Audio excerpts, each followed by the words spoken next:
গত 13 জুন পর্যন্ত 600 অভিযোগ দায়ের হয়েছে আর এফআইআর হয়েছে 160টি। ভোট পরবর্তী হিংসা নিয়ে মামলায় হাইকোর্টে প্রথম রিপোর্ট দিল রাজ্য। আর এই আবহে মঙ্গলবারও ময়দানে নামে বিজেপির প্রতিনিধি দল। তবে দক্ষিণ 24 পরগনার আমতলায় দলীয় কর্মীদের বিক্ষোভের মুখেই পড়তে হয় তাঁদের। রাজ্যে ভোটের পর হিংসা ছড়াচ্ছে, এই অভিযোগ তুলে ময়দানে বিজেপি। এ নিয়ে রাজ্যপাল সিভি আনন্দ বোসের দ্বারস্থ হয়েছিলেন বিরোধী দলনেতা শুভেন্দু অধিকারী। দায়ের হয় মামলাও।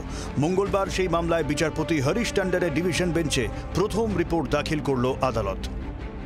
গত 13 জুন পর্যন্ত ইমেল মারফত প্রায় 600 অভিযোগ জমা পড়েছে। এর মধ্যে 160টি ক্ষেত্রে এফআইআর দায়ের হয়েছে। 92টি অভিযোগ আদালত গ্রাহ্য অপরাধ নয়। 114টি অভিযোগ খতিয়ে দেখার পর কোনো অপরাধ পাওয়া যায়নি। বেশিরভাগ অভিযোগ জমা পড়েছে ব্যারাকপুর, ক্যানিং ও দেগঙ্গা থেকে। সিআইডির অতিরিক্ত ডিরেক্টর জেনারেল বিশাল গার্গকে প্রতি 3 দিন অন্তর ডিজিকে অগ্রগতি রিপোর্ট দিতে বলা হয়েছে। পোল ভায়োলেন্স হয়েছে এবং পোস্ট পোল ভায়োলেন্সের ভিত্তিতে রাজ্য সরকারের তরফ থেকে 107খানি এফআইআর রেজিস্টার করা হয়েছে। কাজেই এই যে কথাগুলি বলা হচ্ছিল যে so called post poll violence, এই কথাটা বা এই যুক্তিটা এই হলফনামার ভিত্তিতে আজকের দিনে আর দাঁড়ায় না। 560টি মানে একদম ন্যূনতম, এটা কোনো কমপ্লেনের হিসাবই নয়।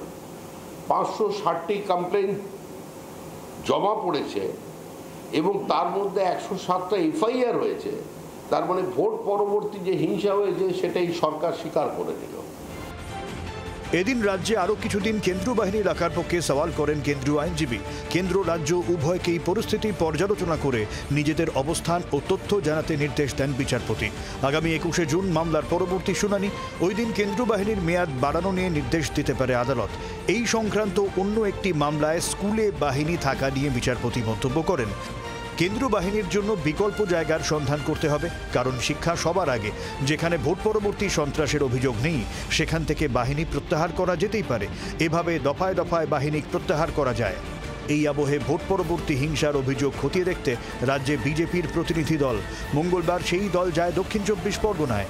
আমতলায় জেলা কার্যালয় আশ্রয় নেওয়া বিজেপি কর্মীদের সঙ্গে দেখা করেন তারা। তবে আলতাবেরিয়া যাওয়ার পথে আমতলার পীরতলায় দলীয় কর্মীদেরই বিক্ষোভের মুখে পড়েন তারা। বিপ্লব দেবের গাড়ি আটকে বিক্ষোভ দেখান কর্মী সমর্থকরা। আজকে যারা বিক্ষোভ দেখিয়েছেন তাদের বিক্ষোভ এটাই প্রমাণ করছে যে তৃণমূল কংগ্রেস যে নির্বাচনটা চালিয়েছে সেই নির্বাচনে ভোট পরবর্তী হিংসার ভয়াবহতা এবং ভোট চলাকালীন গ্রামের ভিতরে কি হয়েছে। মমতা দিদির আর ওনার ভাতিজার স্বভাব কোনোদিনই চেঞ্জ হবে না। মানুষকেই এদেরকে তাড়াতে হবে আর 26 এদেরকে তাড়ানোর ব্যবস্থা করব।